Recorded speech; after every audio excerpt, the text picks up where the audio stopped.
the kind of measures that were announced by states like Maharashtra and Tamil Nadu, the strictures that were put for resumption of shooting for web series and television serials and film projects, those were considered very strict. Now, the centre is coming out with its own guidelines after consultations with the Home Ministry and the Health Ministry, and following international convention is what we heard from the INV Minister Prakash Javadekar. And in the highlights of what has been announced by way of those standard operating procedures, they're saying that no shooting can actually happen in containment zones, and state governments can actually follow local conditions and decide what is okay and what is not. But also they're saying it's advisable to use the Arogya Setu app, not mandatory. Everyone on the set, including actors, have to wear masks, but of course in front of the camera, actors can't, which is fine by them.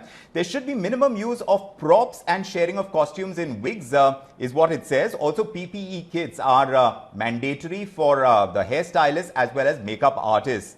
Crew members who are handling or working on equipment that is shared, they have to definitely use gloves. Lapel mics are best avoided, and in any case, they should not be shared, is what the SoPs announced. The production companies have to make sure that all these equipment, PPE kits, the boots, the gloves, the masks are all available in good supply. A supervisor has to manage all of this. He has to ensure that COVID norms are followed.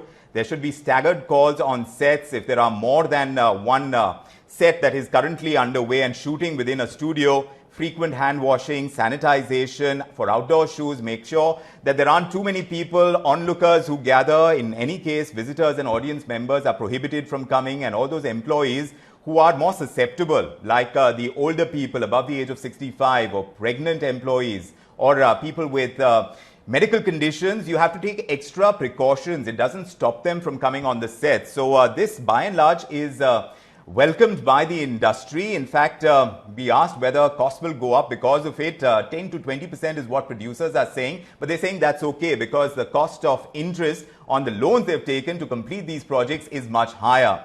So several projects, big ticket ones that were in the pipeline are now going to come into play, and it's going to be all guns blazing now. There is the Akshay Kumar starrer, Bell Bottom, which is already shooting in the UK. Whether or not they will come back to shoot in India, good question. Amir Khan starrer Lal Singh Chadda is shooting in Turkey. So some of these big ticket film stars, they do not want to shoot on sets here in India just yet. Deepika Padukone, Siddhant Chaturvedi, they were going to shoot for the untitled film in Sri Lanka. But now I understand they are going to shoot in Goa. And also the Vidya Balan starrer, which is Sherni, which was caught in the lockdown. They were already shooting over there. They're going to resume in Madhya Pradesh. And there is Jersey as well, with stars Shahid Kapoor. And they have been recceing in Uttarakhand. Talking of which, they've completed as a state, Uttarakhand has completed 33 film projects since India has gone into unlock mode. In fact, subsidies going out from Haryana, from Jharkhand and Uttar Pradesh as well could be an added lure for film projects. So by and large, the film industry seems pretty happy about the SOPs that have been announced.